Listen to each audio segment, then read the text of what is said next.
Hello everyone, my name is Samir Bhamra. As part of the Music Takeover season titled Sound on Screen, I hope you've enjoyed watching the film Gully Boy, directed by an extraordinary director, Zoya Akhtar. Gully Boy premiered at the Berlinale in February 2019 and was also India's official entry to the Academy Awards. Here I have with me Zoya Akhtar, who's joining in for a special in conversation. Hi Zoya. Thank you so much for doing this. It's so nice. Not at all. So let's start with the very first question, which is, how did you discover the story? Actually, I was editing Dil Dhadakne Do, and my editor Anand Surapur, Anand Subaya, he's a musician, and so he was showing me videos on YouTube of what's going on, and I came across this video called Afat. The track was called Afat, and the artist was Naezy, also Nave Chek. And I was like, what is this? It was shot very cheaply on an iPhone or an iPad. It was shot like in Dharavi. And there was this like little scrawny kid with an insane vocal flow. And he was just singing about things we don't really hear about or talk about, which is his life and his existence and how the system treats him and his family, and basically things that we don't really hear. I just kept playing that video, and it was just stuck with me. And I knew that I showed it to my writing partner, Rima, and I'm like, I think there's a story here. And so I called up another friend of mine who's a musician, Ankur Tiwari, and he used to head MTV Indies in India. So he has roots in all the independent music scene. And I was like, do you know who this kid is? And he said, yeah, he's this like 21-year-old Muslim kid from Dharavi called Naved Sheikh. And I'm like, can I find him? And he hooked it up and had organized a meeting for me with him for half an hour. It turned out to be a 4-hour meeting. And that's where it started. Oh wow! I mean, it's an incredible film, and Thank you. One of the things that I loved about it, I watched it in Berlin when it premiered twice. I was there. Yes, you were there. Yes, yeah, in your beautiful white sari. Yes. One of the first things about the movie that struck me was the opening sequence when Mobeen, who Vijay Verma plays, comes out in this almost 70s style Don, but relevant to today kind of attitude, his swagger, and he's going to go in. And, we always think the opening credit has to be the male lead. And here you subverted all of that, and everyone is almost like a hero in their own story. And how did that sort of come about? That opening scene? The thing was that he is not an alpha character yet. He's not the leader of a pack yet. He's just somebody that's under the radar and quiet and doing his thing. And we wanted to start the film to give a kind of feel of the street, to give a sense of, eventually you realize that he could have been this. He could have been Moeen, Yeah. And a lot of people question me that how did Ranveer was okay to be out of focus in his first shot and he was just walking behind. And, you don't think of those things really, because when you're shooting it, you're just going with the story. And we wanted to stick to the narrative and placing the character where he belongs in the milieu. And that was it. It was just a character-driven decision. And he's somebody that is he's somebody that's a follower. He's somebody that is quiet and keeps to himself and does his thing and is not out there taking charge of too many things. Even when he meets Sher, when he goes to Sher's house and they walk down the corridor, he's the one at the back. And the only time that he is in the front is at the end when he walks into the club and all his friends are with him. So it's pretty subtle, but it was something planned, Yeah. Yeah, cool. And how did the casting of Ranveer take place then? I've worked with Ranveer and I've been friends with Ranveer for years. And I know what hip hop means to Ranveer. He absolutely loves hip hop. He knows various tracks of various artists by heart. He performs them all the time. So he's somebody who's a closet rapper, who had been a closet rapper. He's a Bombay boy. He's grown up in, bred here. So he has the lingo down pat, the street lingo down pat. He's a great actor. And I mean, there was no reason to not have him. He's just a perfect fit for it. Also, he and me get on very well. So, those things matter. Of course. You picked up on lingo, and so I thought I'll ask the question about lingo right now. Did you bring in a diction coach, or how did that? Yeah, we worked with, yes, we had diction coaches. Firstly, I had a really good dialogue writer, Vijay Moria. So he did the first pass on it, because Rima and me write all the dialogue in English, and that's what we're comfortable with. So he came in and he did a dialogue pass, and then what I did was I worked with 4 rappers. 4 of the rapper kids. So, out of that, there was what you call Emiway, who's Muslim. There was MC Altaf, who's Muslim. And then there was Rahul Piske. And then there was another guy called Kambhari, who's Maharashtrian. So because I needed Sher and I needed Murad and I needed that tongue, And the thing about Bombay is that it's so mixed, it's so cosmopolitan on a level. Like, we have people from every state here. That, I mean, you don't even know that certain words are Gujarati and certain words that you say are Punjabi, and you've just grown up hearing everything. And that's the beauty of this city. So all of it gets squashed into one hybrid language, And the street slang is very different. I mean, these kids are like 20 years younger than me. And so it was, there's no way I would know it. So I had these 4, and they came in and they did a pass on all the dialogue, And then we had a girl who is a medical student, who is from that milieu. We had her record all of Alia's dialogue. So Alia had an accent that she was working with, So we worked, everybody had a coach, so it worked. Oh, that's absolutely fantastic. Speaking about Alia, there are a couple of her memorable scenes. I mean, I knew when this character was actually written by Rima for another script. And that script didn't happen for some reason, and I never forgot her. So what I did was, when we started writing Gully Boy, I was like, I want Safina. So we took her out of one story and we adapted her to this story. So obviously things changed and her kind of world changed and stuff, but her core remained the same. And when we took her, I knew it was Alia, because Alia has that very cherubic, angelic, absolute innocent, young face, but she is so bright and she's such a strong actor that that she can play that duality really, really well. So I always knew it was going to be Alia. Like, Rima and me were both very clear that we wanted to approach her for it. And we got lucky that she fell for Safina as hard. But the way we see Safina is somebody who's really, really a bright girl. She's got dreams, she's got hope. She's quite straight-laced, actually, but she wants to do what she wants to do, and she's determined and she's ambitious for her life. And she's somebody that, maybe grew up being a bit of for lack of another word, like a tomboy while she was growing up. She was somebody very comfortable with the opposite sex. And then, because she's a girl, had to change the way she behaved and the way she dressed and the way she addressed people and the interactions she could have and the freedom that was given to her, because when she hit puberty, and it's somebody that has immense anger because of that, because she doesn't feel life is fair. And she's suffering her own discrimination, which is gender. And Murad is this person in her life that is completely freeing for her. He's her childhood sweetheart, and he's somebody that treats her like a god, and he doesn't see any difference in them. So he's her on a level, he's the love of her life, but he also signifies freedom to her, because he just lets her be who she is. And when that is threatened, she flips out. And I feel like, because she's somebody her mother has beaten, she knows the language of violence, because violence is a language. And if you if you hit children, they learn to communicate in that way.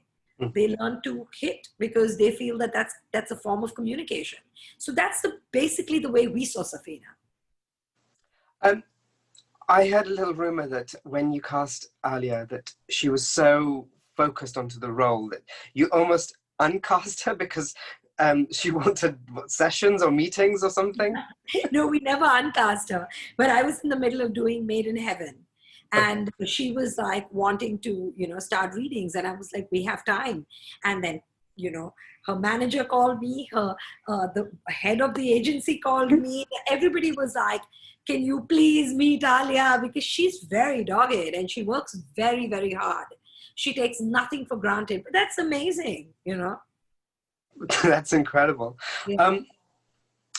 Coming to Cher, casting Siddhant, how did you find him? And what made it firstly like, this is the man to He play is Cher? my luck by chance story. I didn't have anyone. I didn't I didn't like anybody, and I didn't really want anyone from the established space anyway. And I just didn't like anybody we were testing. I wanted somebody fresh, and I was 3 weeks away from shoot, and I didn't have an actor, and it's a lead part, like it's a huge part, and I just happened to go for a party, an Excel party, which was celebrating something happened for them. I don't even remember what. And I went to that party, and there was this skinny guy dancing on the floor. And I was like, who's this guy? Because he had such rhythm and he could move. And finally we started chatting, and he was like, and I was like, are you an actor? And he's like, you've obviously not seen my work in Inside Edge. He did a show for Excel. And I was like, no, I didn't know you were an actor. And he was like, I said, but you dance really well. And he's like, well, I've been dancing to get your attention. So I thought that was pretty smart of him, because he did get my attention. And I told him I was casting a film and would he like to audition? And he said, yeah. And he came in the next day, and we auditioned him, and it was a very, very good test. I sent him the script that night. I said, can you read it? And if the part works for you, I'd love you to do it. So he read the script that night, and he called me the next morning, and he was on. And I was in my production meeting. We had already started the PPM of the film. We were that close to shoot. And I was like, I don't know what you're going to do, but I need you to get big. I need you to put on weight. I need you to get big. And he just I think he moved into the gym. But he just delivered. Yeah, It was a chance meeting. It was just amazing. So in that scene with Cher, it's the halls of it's the college. There's a performance taking place, and I love incredibly how you've subtly reconditioned gender politics within that. So you've got a female performer playing something. She's taken off because of the way male conditioning is, and he starts to challenge that, and I think that's a thread that I often see in some of your past films as well. Right. Is that conscious? Is that I think it is conscious on a level, because I think it's important to have strong women in films, but it's equally important to have sensitive men. And it's equally important to see that, because you don't need everyone to be a particular kind of macho. Macho comes in many packages, and masculinity comes in many ways, and there's no one way to be the hero. There's no one way to save the girl. There's no one way to be the one that's going to save the day, as opposed to challenging the norm of it, as opposed to showing a mirror, as opposed to. So I think it's important for me, as much as I want to see strong women, it's very important for me to see men that are slightly more in tune with their femininity. I like men that are a little more awake to that, in a sense. They're not just cut off and this is how we are meant to be and this is our role and this is who we are, and trapped in that. I like men that are a little more fluid, a little more sensitive, a little more, so I mean, then I think I'm just projecting what I want in the world. And the sensitivity, I think, is also equally captured really well in the scene when Murad is driving his employer's daughter back home from the party. It came from an incident that actually happened with me, because a while back, and I remember I was somewhere, and I had a not a very pleasant experience, and I was crying, and I was in my car, and I came home, and it struck me that my driver has been with me for years. And I know he really likes me and I really like him. And if it was reversed and if he's crying, I'd be very worried. And I would have the space to be like, what happened? And can I help you? And are you okay? But I realized that he didn't. And I'm sure he was worried about me, you know, and he didn't. And he didn't because we put up these barriers. We just have these walls that keep us separate. And in my case and in the girl's case here, it's a double whammy because it's not just a class barrier, but it's also a gender barrier with women in India. You know, you have to keep you're conditioned, you're taught to keep a certain distance because it's not safe. It's as simple as that. That's what you're taught. And with Murad, it was like, he knows he wants to ask her if she's okay because that's humanity. But class trumps that. You know, your position, the way we've structured our society, class, caste, religion, economics, everything seems to be bigger than humanity. And I felt that if you can somehow make people feel that in a very simple way, that would be, and which fit the thread of our story, that would be good. And you do that also with the scene with the girl's dad when he asks him, what are you studying? I mean this because I've become aware to this, and a while back, luckily, but we behave like they're not there. I know people sitting in a car going like, no, I'm alone. You're not alone. There's another human being driving you. There's a person there. You know what I'm saying? It's almost like a robot. Like, you know, he's talking about Murad as though Murad's not there. Yeah. You know, he's assuming Murad can't understand him. Yeah. He's assumed that this person can't speak English or even understand English. Yeah. He told him, I'm graduating. These are assumptions. And frankly, even if he knows he can, he doesn't really care of what that means or what another human being feels. You worked with so many rappers in the film, but you also made your dad, who's known for beautiful poetry, learn the meter and write lyrics. How did all that happen? You know, because Murad is a poet. So Murad's poems, his shares and all were written by my dad. And I wanted this particular thing to be like, he's in the car, he has this experience that kind of affects him when the girl is crying and he can't speak to her. I wanted that to become something he writes, like a poem in his head, which is the poem that goes on when he's driving. And then he takes that poem and now he wants to make it into rap. He wants to take it. So you see the process of a piece of work that comes out. It's something that's personal, something that affects you, and how that morphs into the way you express it. And then you take that expression and then you have to make that expression into something that you can share. You understand? So the poem was written by my dad. And then I wanted that to become the song. But I wanted to retain my dad and I wanted it to have Divine. So I got them together. Then we could go into one of the key raps when, you know, Murad is having a rap off and he's accused of being poor. Nobody says that, you know, oh, you're lucky and you're blessed that you are, you know, you come from a place of privilege. And, but coming from a place of privilege and coming from that, with that kind of education and that kind of background and all, should have actually enabled you to see another person that doesn't come from the place of privilege and therefore not judge it.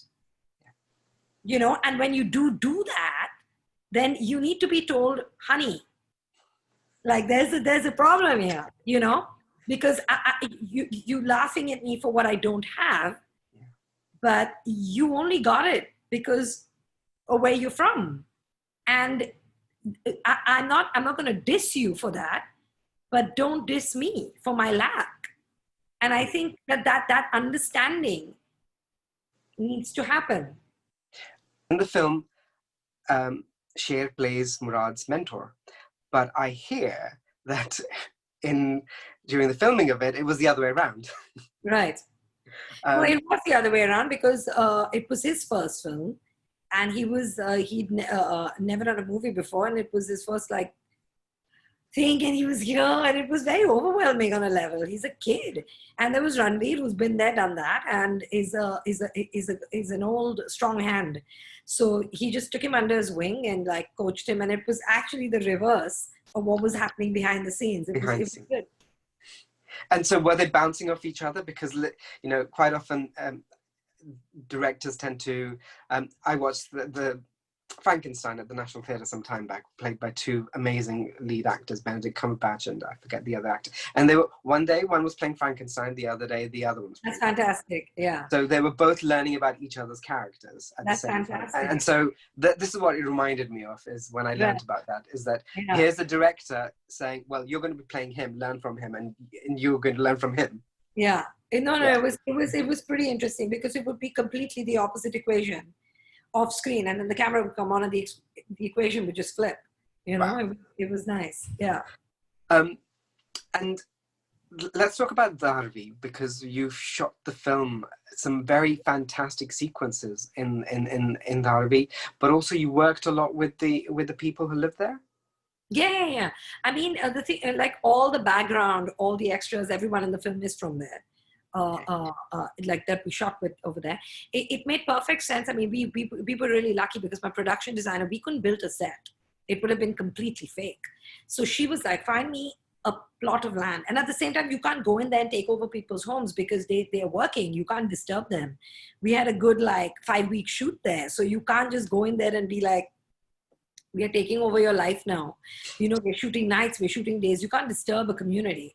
So we found an empty lot, like a parking lot in the middle of Dharavi, a small parking lot, and we built Murad's house there. So what we did was we actually constructed our set in the middle of Dharavi. So we were still ensconced, and we were still like a private, so we didn't really disturb the larger area, but we were part of the larger area. So every time you were external, you had the whole thing around you. It wasn't fake. So that really helped. And, we were, initially people were worried you're taking big stars and you're going there, security, this, that. It was the best shoot I have ever had in India on an outdoor location. They are so used to shoots, because foreign films are always shooting there. They're so used to cameras, and they're so busy. They're all working. They're all making a living. They don't have the time for you. And they have respect. They look at shooting like you're working. You know, they don't look at it like everyone's having a party and let's attack the actors. Not at all. They'd be walking on the footbridge. Ranveer is standing there. They'd say hello and walk past. They wouldn't even take a picture. They were just so respectful, you know. And it was like nobody bothered. Nobody would come and do things. I mean, it was just one of the best shooting experiences I have had in India. It was amazing. I mean, I think shooting that music video in the slum is, one person said to us, is that that's probably their favorite part, and capturing that energy, but also making it look high fashion in a way is incredible. Yeah, it was, and it was a music video, so we wanted it to pop a little bit, you know. Yeah. Zoya, thank you so much for your time. Thank you for having me. Thank you. Can I ask, is Made in Heaven 2 happening? You know, we want it to happen. We have it written, but COVID happened and everything was pushed. And now, because it's a show set in Delhi, and the thing is, it's not a contained show. Everything is a wedding. Everything is a sangeet. Everything is just extras. So we're very worried to just take so many people and start shooting there. We have to figure it out. We are trying to go in Feb, and hopefully the situation will be better. So fingers crossed. Okay. Well, that was I think the last question that someone had asked as well. Thank you, Zoya. Not at all. Thank you all so the best. much. God bless. Yeah, you too. Bye-bye.